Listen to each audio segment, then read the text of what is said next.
and welcome back. My name is Nick, and I'm one of the teachers here at Harford English. Today we're going to be further discussing part 1 of the speaking portion of the IELTS. And today we're going to be focusing on types of questions. So types of questions basically give you a category, and then you have to give examples and explain your answers in that category. So for example, we might look at a question like, what types of sports are popular in your country? Here's a poor example to answer that question. Yes, there are many kinds of sports in Vietnam, but I think the popular sports are volleyball, football, tennis, swimming, and running.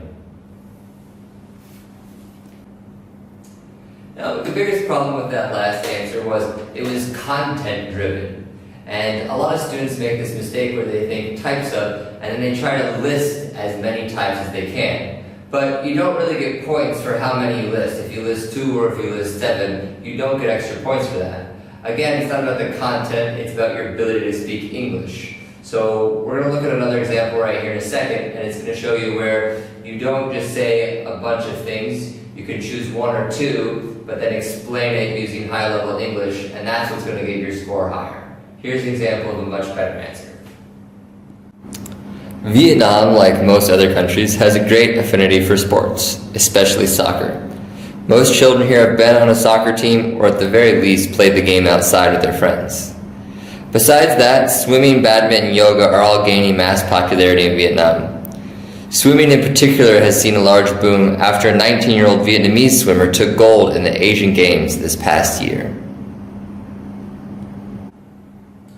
Now, if you notice in the last answer, I first just focused on soccer. So I first just focused on one thing, and then I explained that one thing. I gave a list of 3 other ones, because you should give at least more than one. But then I focused in again on one of those topics. So remember, I always want my English to be very natural and to flow, and I don't want to just list things at them. I want to give them an answer and then explain it.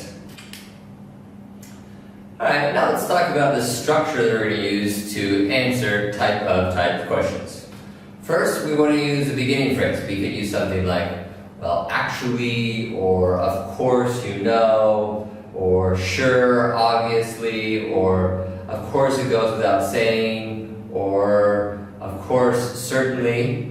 And then once you say that phrase, you're going to want to follow it with a linking phrase right after. So you're going to say, there's quite a mixed variety of, or there's quite an extensive diversity of, or there's quite a wide range of, or there's quite a diverse mixture of, or there's a fairly broad range of. Alright, and then you're going to get your first type. So you might use an expression like, but I guess the most blank would probably be blank. Or you could say, however, I suppose the most blank could possibly be blank. Or, though I think the most blank would potentially be blank. Or, yet I imagine the most blank may well be blank. Or, still I suspect the most blank could perhaps be blank. And when you do all of these, you should add adjectives in when you talk about it. The most what? The most interesting, the most fun, the most scary, whatever. So right now I'm going to give you a list of possible adjectives that you can remember to use on the test and for this structure. Here they are. Some adjectives we are able to use for this structure include common, popular, fashionable, famous, widely used, important, standard, hip, usual, current, best-selling, commonplace, frequent, trendy, well-known, widely known, significant, conventional, with it, customary, fashionable, up-to-date, influential, prevalent, notorious, crucial, prominent, widespread, celebrated, commonly used, commonly known, notable, and renowned. Alright, after that, you're going to want to give an explanation of the first type that you talked about. So you can use an expression such as, the thing with blank is that, or I assume blank are so, and then you could use one of the adjectives we talked about, because, or the point I want to add about blank is that, or, and what you have to realize with blank is that, or, and the explanation for this could be, or, and the basis for this is that. Alright, and next you're going to introduce your second type. So some expressions we might use are, besides the first type, blank, or as well as the first type, or in addition to the first type, or another kind would be, or another form worth mentioning would be, or a second variety would be something like, or a subsequent category could be something like. And then you're going to give an explanation of your second type. So you can use expressions like, and the main characteristic is that, or, and the unique aspect is that, or, and one exceptional aspect is that.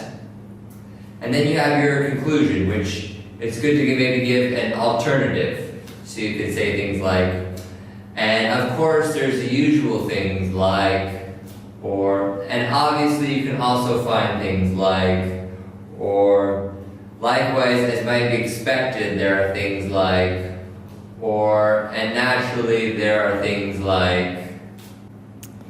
Some types of questions you might get on the test are, 1. Tell me about the types of sports that are popular in your country. 2. What kinds of restaurants are popular in your country? 3. What types of shops can be found in your local area? 4. What types of things do people collect in your country? 5. What hobbies are common in your country? And 6. What types of TV programs are popular in your country? Alright, now let's look in depth at one of those answers, specifically what types of TV programs are popular in your country. Here's a good example of that using the structure we just learned. Well, actually, there's quite a range of TV programs in Vietnam. Yet I imagine the most prevalent would be comedy programs or game shows. What you have to realize is that Vietnam does not have a lot of money for the entertainment sector, and therefore the production value on some shows is very low. But comedy programs and game shows are inexpensive to make, yet still very interesting. In addition to that, everyone likes to laugh, and it appeals to lots of different people. And obviously you can find all the other types of shows, everything from action to animal documentaries to romance. Some good vocabulary I used in that last example was production value, appeals, and documentaries. So that was obviously a much better answer. And again, I can't stress enough that when you get types of questions, it's not just a matter of listing the different types. If you notice in that example, I talked about just 2. I talked about comedy shows and game shows. And that was the majority of what I talked about. And in my last sentence, I listed some more. But that's your main focus. And don't list a ton because then you have to explain a ton. Focus on 1 or 2, give really good explanations for them, and that will get you a better score on the test. Thanks so much for joining us. If you want more topics, tips, and examples, please feel free to visit our Facebook fan page, Harford English, or visit our website at www.harfordenglish.edu.vn. Thank you.